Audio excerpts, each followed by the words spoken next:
Solar పవర్కి సంబంధించినటువంటి వాటిలో జగన్ సర్కార్ వైఫల్యాన్ని నేను అనేక సార్లు ప్రస్తావించాను. సోలార్ పవర్కి సంబంధించినటువంటిది ఇంటింటికి సోలార్ పవర్ని ఎంకరేజ్ చేయండి. ఎంకరేజ్ చేస్తే వాళ్ళ కరెంటు, ఇప్పుడు మనం కరెంటు రేట్లు తగ్గించలేదన్న బాధ కంటే కూడా కరెంటు ప్రొడక్షన్ ఎవరింట్లో వాళ్లే చేసుకునేటట్టయితే దాని నుంచి ప్రభుత్వానికి 2.5 రూపాయలకే కరెంట్ వస్తుంది. ప్లస్ ఆ ఇంట్లో వాళ్ళకి కరెంటు బిల్లు లేకపోతే చాలు కదా. దానికి అయ్యేటటువంటిది కేంద్ర ప్రభుత్వం సబ్సిడీలను ప్రోత్సహిస్తే మధ్యతరగతి అనేక మంది పెట్టుకుంటారు. ఆ సబ్సిడీలను అది ఎంకరేజ్ చేయకుండా పవర్ డిపార్ట్మెంట్ అంటే ఎలక్ట్రిసిటీ డిపార్ట్మెంట్తో కనెక్ట్ చేసేటప్పటికి వాళ్ళేమో దాన్ని ఓకే చేయడానికే 10 నెలలు 9 నెలలు తీసుకుంటున్నారు, బాగా ఇబ్బంది పెడుతున్నారు. అది చూడాలి అని చెప్పారు. సరే, పట్టించుకోలేదు ఆ ప్రభుత్వం.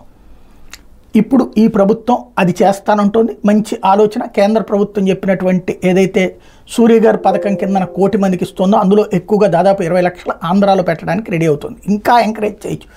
మిడిల్ క్లాస్ వాళ్ళందరికీ బ్యాంకర్లతో లింకప్ చేసి అవసరమైతే ప్రతి చోట బ్యాంకులకు సంబంధించినటువంటి ఇప్పుడు దాన్ని ఏమంటారు, మన 2 వీలర్స్కి 4 వీలర్స్కి మేళాలు పెడుతుంటారు కదా, అట్లాగే సోలార్ పవర్కి సంబంధించినటువంటి వాళ్ళతో మేళాలు పెట్టండి. మధ్యతరగతి వాళ్ళ ఇంటికి అది అటాచ్ చేస్తే 3 లక్షలు 4 లక్షలు పెట్టుకుంటే 500 యూనిట్ల దాకా కరెంటు ఉత్పత్తి అవుతుంటుంది. అదేదో నెలవారీ కిస్తీ కిందన ఇదేదో కరెంటు బిల్లు గవర్నమెంట్కి కట్టే కంటే ఆ బిల్లులు ఆ సోలార్ పవర్కి సంబంధించినటువంటి వాళ్ళకి కట్టుకుంటే, అదే ఆ బ్యాంకుకి కట్టుకుంటే సరిపోతుంది. ఇది ఒక మంచి ఆలోచన చేయగలిగితే బాగుంటుందని నేను అనేక సార్లు ప్రస్తావించాను. ఇంకొకసారి ఈ ప్రభుత్వం ఆలోచించాల్సి ఉంది. అయితే వాహనాలు కూడా ఎలక్ట్రిక్ వాహనాల వైపు ఇక్కడ రాష్ట్రంలో ప్రోత్సహించలేకపోతున్నారు వీళ్ళు. దానికి ఎక్కువ సమస్య వస్తున్నటువంటిది పవర్ ఛార్జింగ్ లేవు. మొత్తం బెజవాడ నుంచి హైదరాబాద్ పోతున్న ఒక సూర్యాపేట దగ్గర మాత్రమే 1 గంటలోనో అరగంటలోనో ఛార్జింగ్ అయ్యేది ఉంది. మిగతా ఎన్ని తలనొప్పులే. అట్లాగే ఇటు చెన్నై వైపు వెళ్ళినా, అటు పక్కన విశాఖపట్నం వెళ్ళినా ఎన్ని 2 గంటలు 3 గంటలు ఛార్జింగ్లు అయ్యేటటువంటి ఇంకా అసలు సోలార్ది ఎవరు కొంటారు?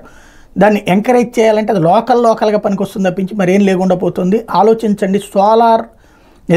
పవర్కి సంబంధించినటువంటి ఇవి ఏదైతే మన పెట్రోల్ స్టేషన్లు ఎట్లా ఉన్నాయో, పెట్రోల్ డీజిల్ స్టేషన్స్ ఆ బంకులు అట్లాగా ఇవి ఉండాలి అన్నది నేను అనేక సార్లు ప్రస్తావించాను. ఇందులో తొలి అడుగు చంద్రబాబు గారు వేస్తున్నారు.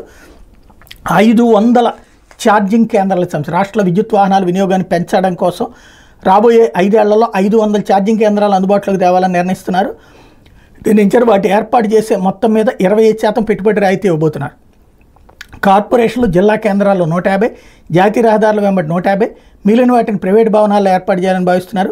ఏపీఈఆర్సీ నిర్ణయించిన మ్యాక్సిమం సీలింగ్ టారిఫ్ వర్తింపజేయబోతున్నారు. ఇది చాలా మంచి ఆలోచన.